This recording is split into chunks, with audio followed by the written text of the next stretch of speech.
What's up, y'all? It's Zach with Living Corporate. Look, I'm so appreciative of the content that we create day to day, week to week, month to month, year to year for the past 5+ years. It's been a journey. And I just want to say thank you to everyone who's been rocking with us. If you didn't know, I'm going to tell you right now, we exist to center and amplify Black and brown folks at work. And we do that by having really frank, authentic conversations. Think about like the conversations you have with a friend or a colleague or a mentor or aspiring mentor or mentee over drinks or coffee or whatever. It's when you're really having those real conversations about career and life and navigating the workplace. I was not privileged to have a ton of those conversations, but the 5 that I did really blessed me. Now I'm playing. I had more than 5. I mean, come on, I've been working for a while. So I've had more than 5. It feels like I feel like I can count the really authentic conversations on one hand. And I just remember years ago thinking about what does it look like to bottle that up and make it accessible to thousands of people, because everyone isn't privileged to have someone that looks like you pull you aside over coffee or just on the side and give you the real talk. And that's what Living Corporate is all about. Yes, you're listening to the flagship show, but Living Corporate is a network of shows, and everything that we do is based around authentically centering and amplifying historically marginalized voices at work by investigating, interrogating the systems, and imagining a better, more equitable place to work. Yes, we fall into the diversity, equity, inclusion space, but we don't really use that language like that because a lot of that has been co-opted, watered down, and centered around people that don't really need it. We're trying to have authentic conversations every single day that center and amplify the people that actually need to be centered and amplified, which are Black and brown people, Black and brown women, Black and brown queer folks, Black and brown trans folks, Black and brown non-binary folks, Black and brown disabled folks, Black and brown first generation people, right? Black and brown folks, period, right? That's what we're trying to do. And so thank you so much. I'm excited about the conversation you're about to listen to. We'll be right back.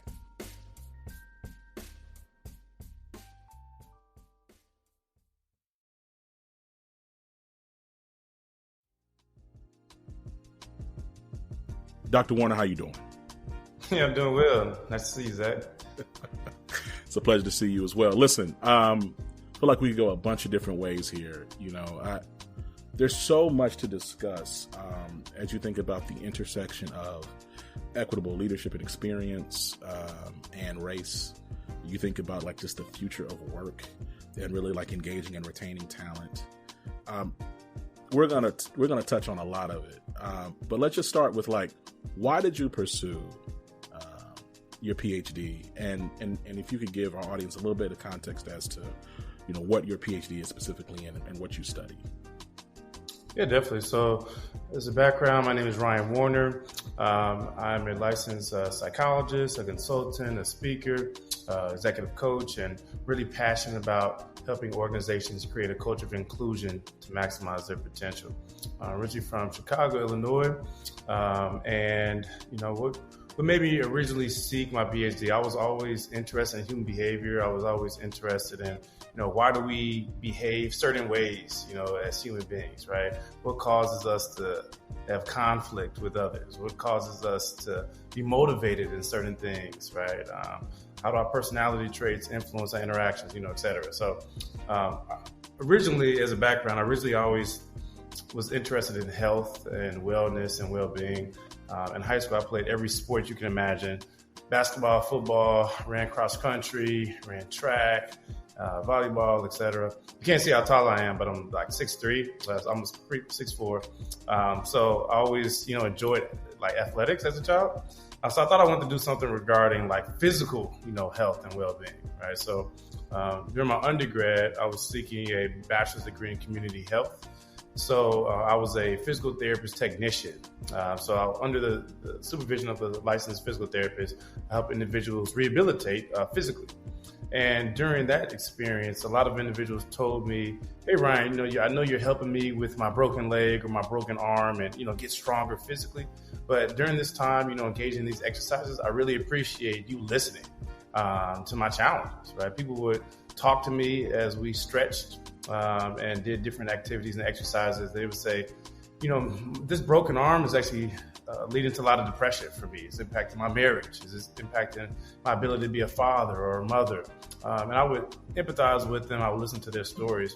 And I recognized I was actually a really good listener, and I actually was more interested in the mental wellness side of things.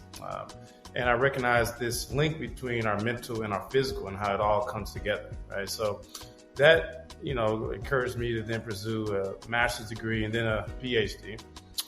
And during my time in my PhD program, that's when I began really engaged in diversity, equity, inclusion work. I did a lot of speaking engagements. I started a lot of groups on campus. And one group particularly that I started was called Men to Men. It was a platform for men of color to come together at this predominantly white institution. And we came together once a month. We ate pizza, and we engaged in fellowship. And we talked about our experience being, one of the few black men, and how does it feel, being a black male surrounded by people who do not look like us, right? And we engaged in this camaraderie, and that encouraged me to say, hey, I want to get more involved in the diversity side. I did a lot of research then on microaggressions and things like that, and be engaged in speaking engagements. And fast forward, started my own consulting company. And then now, I'm working with organizations across the globe to help them create that culture of inclusion so that everyone feels included, feel like they belong. And then I look at the intersection as well with diversity and wellness and how it all comes together to influence workplace culture. So that's just a quick background, and my experiences as a black man has also motivated me, right, to, be a voice for those who historically marginalized and may feel that, they don't belong in certain settings and workplaces. So let's talk. So first of all, I appreciate you sharing the background. Let's talk a little bit more about when you speak to like this experience and engaging historically marginalized people and really your work and really engaging like black and brown men. What would you say to those who say, and accurately so, that men, black and brown men included, participate in the patriarchy and are not ones that need to, now that part that they agree participate in the patriarchy is accurate, but there's also a larger sentiment that men, all men, including even black and brown men, do not need investment or support, especially in navigating the world of work. Like, what would your response to that be? So when we think of like men, toxic masculinity, may come to mind. As men, there's actually research that shows, there's values that we all hold as men and men of color. Independence, right? Autonomy, being able to provide, right? Being quote unquote strong, right? And in turn, some of those toxic masculinity traits may go against that vulnerability piece. So sometimes as men, we feel like, hey, we can handle it on our own, right? We don't need that support, but in turn, we do need that support, right? We actually need support sometimes the most, just because we feel that, seeking out for help, is a sign of weakness, vulnerability, right? So, with that, in the workplace, I really engaged with a lot of men of color, people of color, to help them, be more better leaders, to help them, sit with that vulnerability, so that they don't feel like they have to handle this alone. When you talk about vulnerability, like, I'm curious, there's this like notion and idea of what it means to be vulnerable, especially like in the corporate context. Talk to me more about like, what are degrees of vulnerability that you believe are appropriate in the workplace, and what does it look like to maybe even be selective in your vulnerability for your own wellness and your own career growth and management? Definitely. So I could just think of my time like in the military. I was an active duty military psychologist, and I didn't have a lot of leaders. I had one leader who was a black male. And the way I saw him express vulnerability is engaging in self-disclosure. So he talked about, even though he's this very high-ranking black male in the military, sometimes he feels that imposter syndrome. Sometimes he experiences those microaggressions. Sometimes he feels less than based on the color of his skin. And ultimately that helped me recognize, hey, I'm not alone, right? I felt that I belong because I looked up to him as a senior leader, right? So that's just an example, it's that self-disclosure, engaging in that vulnerability can ultimately bring others together, especially, if you look like that person or come from, similar backgrounds or experiences. So it's interesting, like, when you talk about like this workplace, like this space, and like the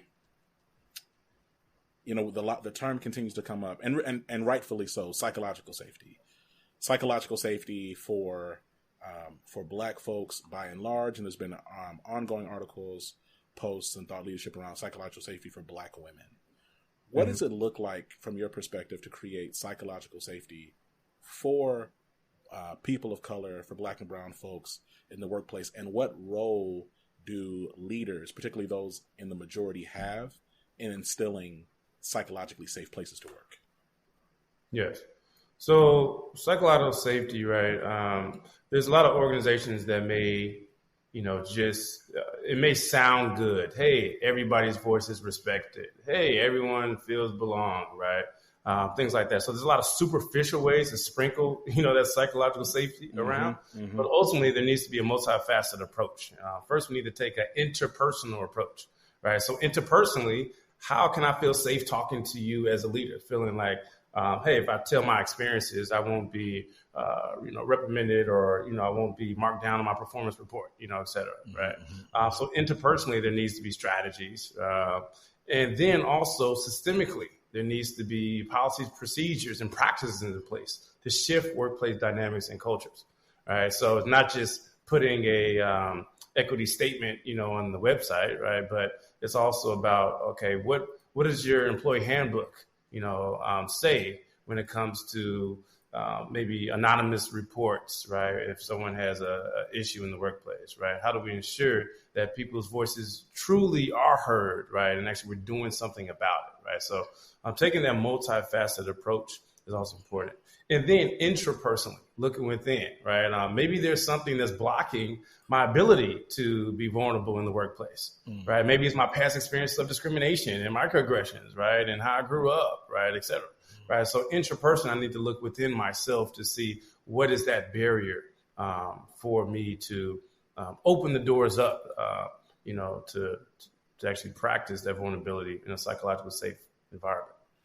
Speaking of psychological safety, like, I know I didn't know until I engaged a psychologist and psychiatrist, and just ongoing therapy for myself, that PTSD from racialized trauma is not like this hyper rare thing. That there are plenty of folks who have PTSD-like symptoms from traumatic, racialized, or just racist environments and experiences. As well as misogynistic and homophobic and ableist and xenophobic and anti-Semitic experiences. I'm curious, like, in your work, as a psychologist, and especially as a military veteran, like in engaging in this and talking to a wide array of people from a variety of backgrounds, what would you say are symptoms of or signs to look out for in the from a self-regulatory perspective of signs of potential PTSD from the workplace? Yeah, so there's a lot of research on like racial stress, right, and how it impacts, how we think, how we behave, and how we feel, right? So some symptoms would be, number one, like hypervigilance, right? When I go to work, right, there's a normal hypervigilance, especially as a person of color, right? But when is it impacting my functioning now? Right now, when is it impacting my ability to be confident in myself, or, impacting how I engage in certain tasks, right? Yeah. Also, intrusive thoughts, right? So we've all experienced racing thoughts, and maybe, we get distracted by it, right? But again, when is it starting to impact my work performance? And also when past experiences are, very challenging for us to overcome and get, and work past it. So for instance, if I work with a lot of individuals actually in therapy who, are very successful people of color, attorneys, doctors, et cetera. And they talk about they came from a workplace that they felt so degraded, felt that, so ostracized. But now we're in their new environment, right? They feel that everyone is trying to ostracize them, right? So now when are we, those cognitive distortions coming up? When are we starting to feel that everyone's out to get us? Right. When we always feeling that every environment I go in, my voice isn't heard. Right. And especially when we don't have evidence to support that that's true. OK, so those are some things that, typically come up, especially when we have a history of just racial stress. And so, to that end, what does it look like? And here's the thing about living corporate, I feel like there's so many spaces outside of this outside of this organization that we have built and are continuing to build, that essentially put the onus back on historically marginalized and oppressed people to better manage their oppression. And so I don't want that to be the tenor or timbre of any of our conversations, including this one. So I say all of that with a measure of sensitivity. I ask, what actions can we take, especially if we know that we're coming out of really harmful and toxic environments, which has been a pattern in the corporate context since corporate America has started. What does it look like, or what advice would you give? What guidance would you give to people coming into a new environment, coming out of a really toxic one, so that they don't potentially self-sabotage themselves? Not because it's their fault, but just because of the harms that they've gone through. Yeah. So number one, recognize that it's not your fault, right? So I see a lot of individuals and they say, did I do something wrong, right? Or I should have responded this way, right? Recognizing that, it's not your fault, okay? Because we don't want to internalize, those things that happened to us in the past, right? So that's the first. Number two, recognizing when to seek support, right? Sometimes it's so functionally impactful, right? That we need to actually talk to a professional. Right. Yeah. Or we need to have some type of healthy outlet. Maybe it's a mentor, right? Maybe it's a support group, right? Whatever that is, recognizing that you don't have to, manage this on your own. Okay. And I think on top of that, finding a workplace that does value you, that you do feel heard. Okay. Being able to be in a new environment that is actually going to be supportive of your well-being and of the strengths that you bring to the table. That's also essential. And so then, at the top of this, you talked about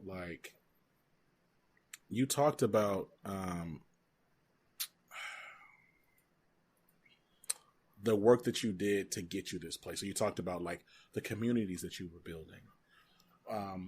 When I think about therapy, therapy oftentimes is really regulated, or rather relegated, to this, hey, I'm sitting one-on-one on a couch with tissue next to me on my back.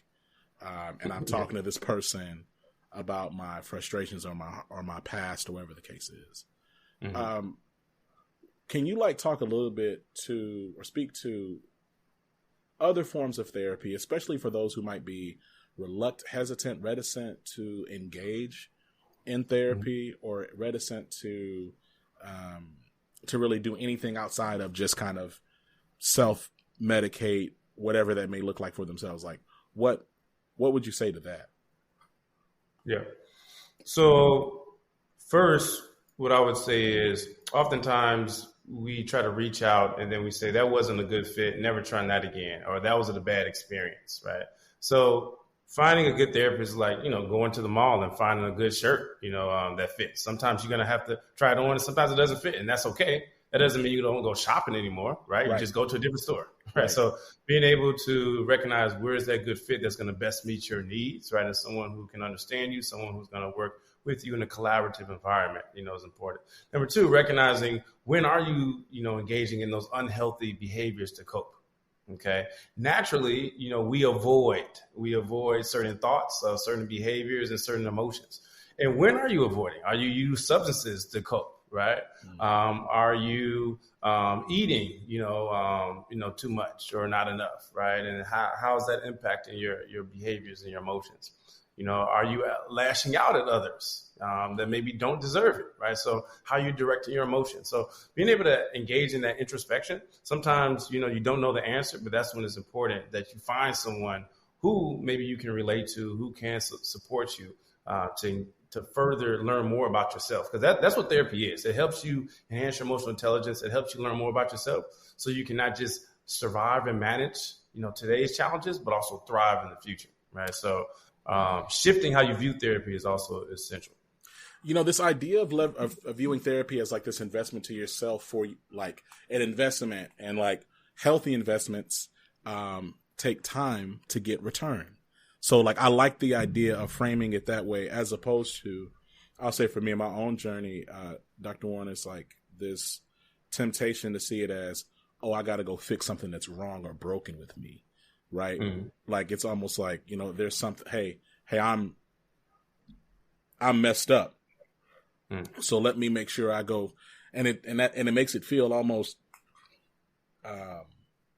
like a shameful thing, as opposed to your point, like an act of self-care and investment. So that's dope. Yeah, I usually don't like to wait to go to the car shop when my car breaks down.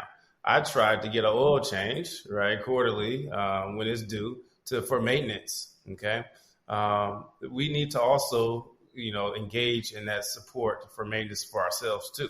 Okay, we don't want to wait till we're in crisis, wait till we get to our lowest point. So recognizing, we try to eat healthy, we try to work out, we try to engage in physical activity. We also need to exercise our mental and emotional mind as well, so we can thrive in life. So talk to me a little bit more about like just the work you're doing now. Like, what are you passionate about? I know that you write. You're a successful and published writer. Like you write for a variety of different publications and things of that nature. Like, of course, you've been out here speaking and consulting. Like you're doing your thing. Like I'm just curious, like what is happening in your immediate ecosystem that you're excited about right now? Yeah, right now, I'm really excited to just continue to diversify my experiences. I look at myself as an expert of mental wellness and also, a champion of diversity, equity, and inclusion. And together, I always think about, how can I bring those two words together? Because you can't have one without the other. You can't say I'm an equitable organization and you don't intentionally promote employee wellness. Okay, right? Because guess what? When you are able to mitigate microaggressions and have equitable policies, that's going to help individuals feel more included, more valued, more fulfilled in their work. Okay, so it goes hand in hand. And so I want to continue to work with organizations who actually, are, passionate about, making that shift within the workplace, and also want to expand to more international work. So thus far, I had the pleasure of, I've spoken on 6 different continents, and I want to continue to travel. I want to continue to, learn more about various cultures so I can make change, not just within the U.S., but also throughout the world. So I want to continue to do that through my writing, through my consulting, through my coaching, through my speaking. There's something to be said about this, though. Like you said, like, hey, like, equitable policies and resources and all these different pieces that really drive employee wellness actually has a return back on the bottom line, right? This idea, hey, if your employees feel good about working there, not only will they work, they will continue to work there, but they might actually perform better. But interesting to me, though, that even when you frame it through this really capitalistic lens of like inputs and production output, we're still seeing a bit of a pattern of organizations divesting from their employees. I mean, you even see this I'm not going to say his name, but the CEO recently talking about how, there's just this overall resentment to the day-to-day worker, to the employee, and this, and people leveraging, and I'm going to shout out to Lori Rudiman, who made the statement in an article recently, was talking about how this whole return to office is really organizations using that as an excuse to lay folks off, right? There's all these quiet layoffs happening. My point is that it seems to me that there's been this pattern, especially since really like the pandemic, or I don't know, organizations kind of like bouncing back, quote unquote, after coming out of, even though we're kind of still in it, a pandemic, of really looking to punish the worker and like get them back to this place of fear and dependency. Would that being the landscape of what it is today? I mean, honestly, look, we're in the middle. We're having this conversation. We have the United Auto Workers strike. We have the SAG, right? We're seeing all of these real pushes of employees and unions forming and or mobilizing for their rights, I'm challenged, right? Like in this moment, in this season, like what would you say to executive organizations that were in this environment where obviously employees are not being invested in, despite all of the obvious returns back? Like, you're a psychologist. Like, I'm curious, like, what do you think the psychology is of like these executive leaders who make these types of decisions? Well, it goes all back to change, right? And change is one of the most challenging thing to do as human beings, right? Because, just from just thinking about human behavior, we like to be comfortable. We like to do things in our comfort zone. In turn, that saves us cognitive resources. We take shortcuts, right? We like instant gratification, et cetera. And looking at the organizational level, we see the same thing. Okay. If an organization has been doing something for all these years and they've seen, hey, they've been able to be profitable, then why would they change now? Right? Why would they shift their policies and their practices and their procedures? Okay. If it's not going to provide us immediate return, right, then why invest in it? These are all the, questions leaders, may have that I'm seeing just in my work, right? So it comes down to the fact that, number one, change is hard. Number two, we all like instant gratification, right? How can we get our needs met as quick as possible, as easy as possible? And then how can we conserve cognitive energy, right, and emotional energy, right? So in recognizing this type of work we're talking about goes to the opposite of that. We talk about sustainable change, right? We talk about putting effort and time and work and money in, right? We talk about shifting workplace dynamics, the opposite of what we all like to do as human beings, right? So just from that, right, that's why sometimes this work is very challenging. And that's why sometimes therapy is also challenging, because it all comes down to the same thing, creating sustainable change, approaching discomfort, right, and not avoiding. So it's just so, yeah. I mean, look, man, you the psychologist, brother. I'm sitting here and I'm just like, to your point about instant gratification, it's like, it's almost like, it's really like, what's the phrase? Cutting your nose, spite in your face.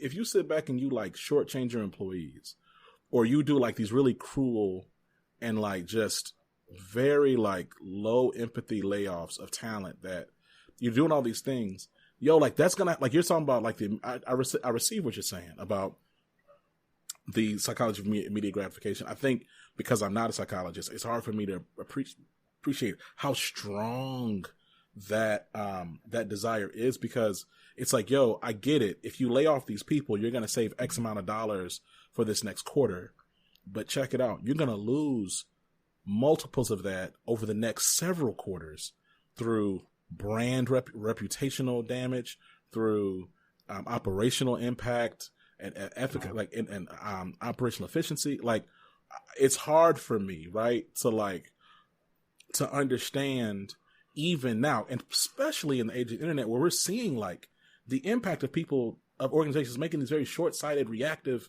instant gratification style decisions. So it's hard, you know what I mean? It's hard for me to, I would believe you, but it's hard for me to process that.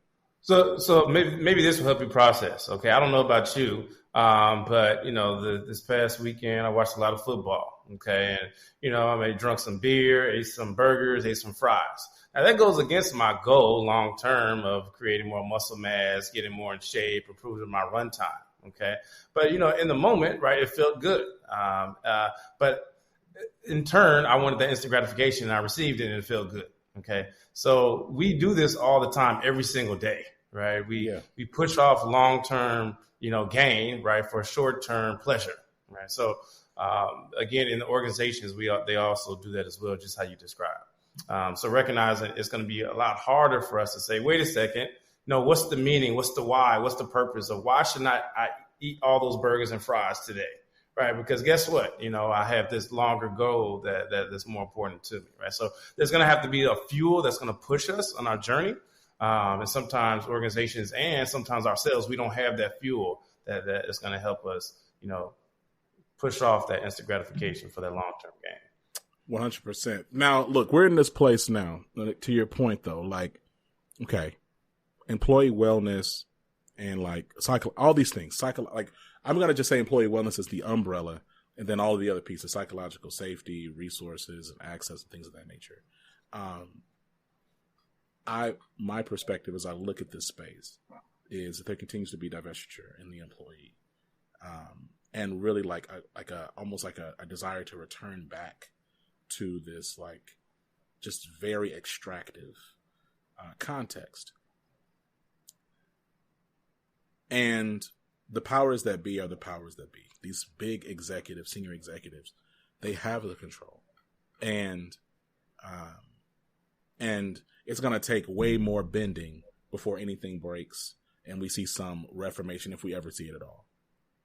All that being said, Gen Z employees are here, millennials are here, and frankly, all various demographics, generational, gender, sexual orientation, ability, whatever the case is, employees have a higher expectation for these resources and support.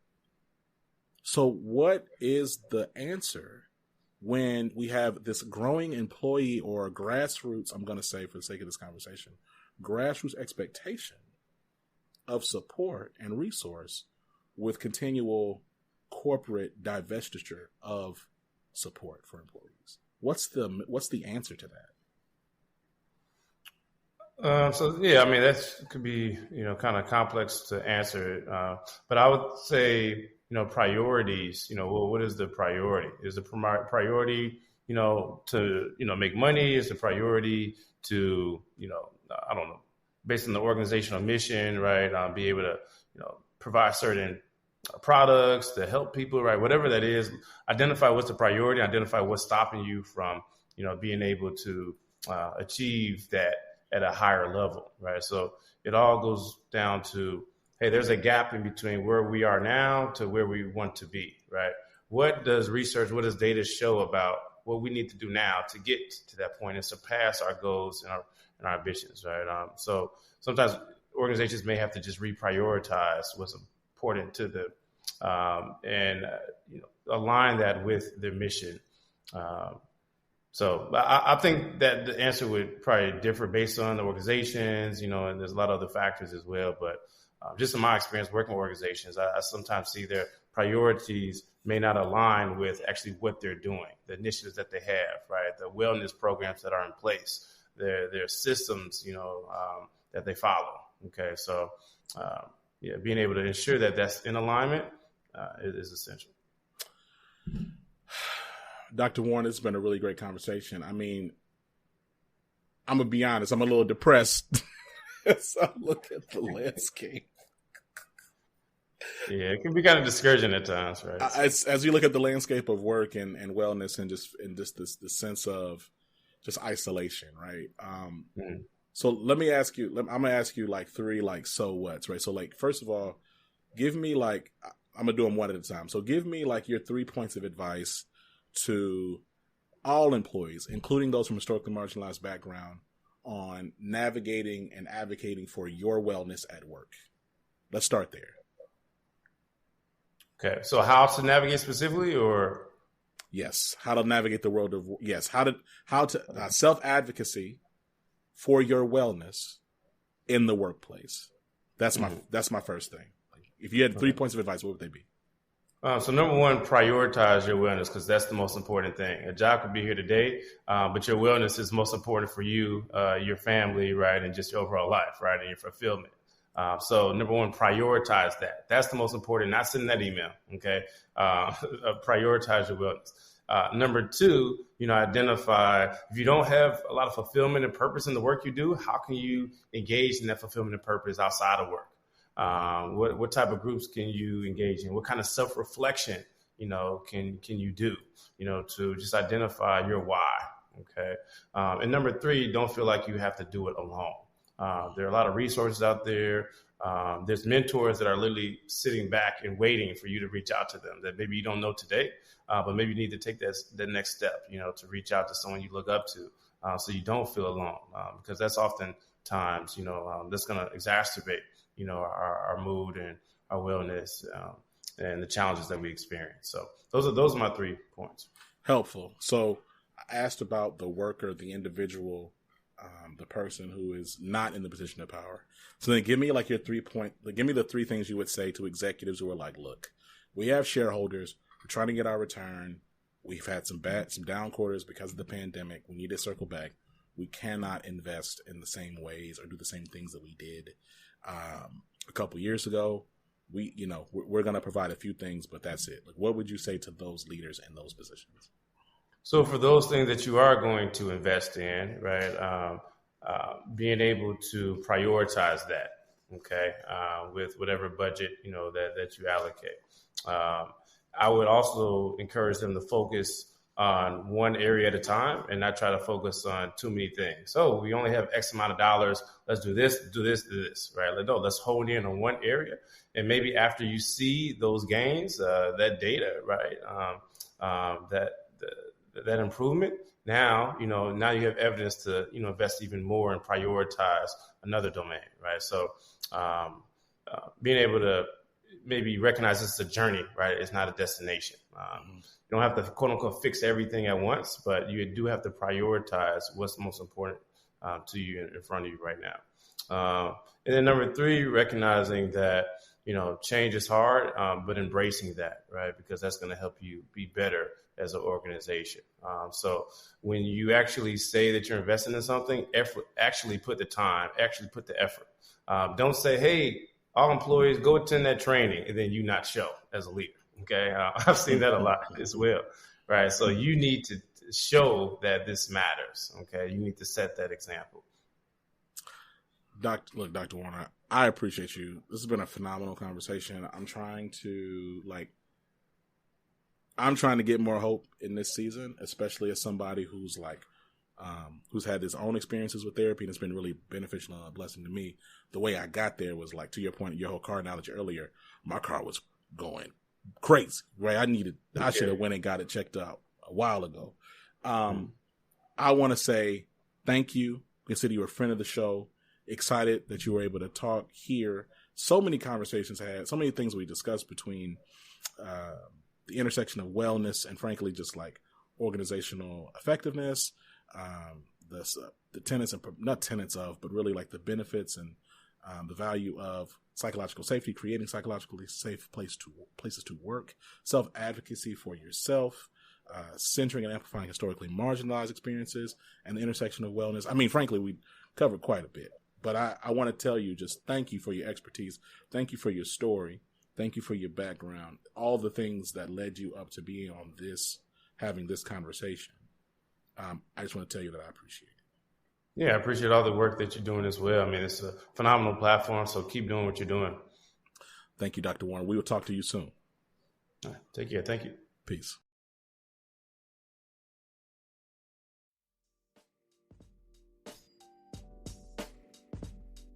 And we're back. Yo, thank you so much for listening to Living Corporate.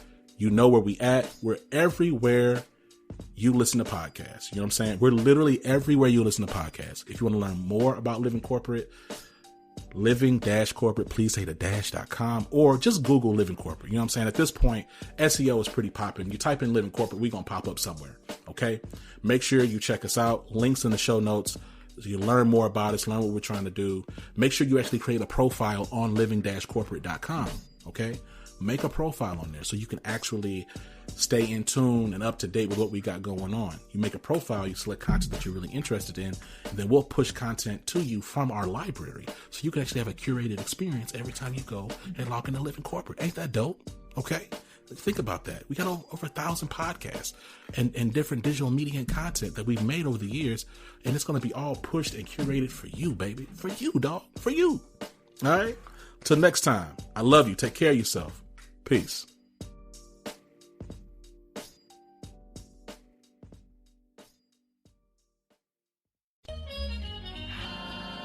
Living Corporate is a podcast by Living Corporate LLC. Our logo was designed by David Dawkins. Our theme music was produced by Ken Brown. Additional music production by Antoine Franklin from Musical Elevation. Post-production is handled by Jeremy Jackson. Got a topic suggestion? Email us at livingcorporatepodcast@gmail.com. You can find us online on Twitter, Facebook, Instagram, and living-corporate.com. Thanks for listening. Stay tuned.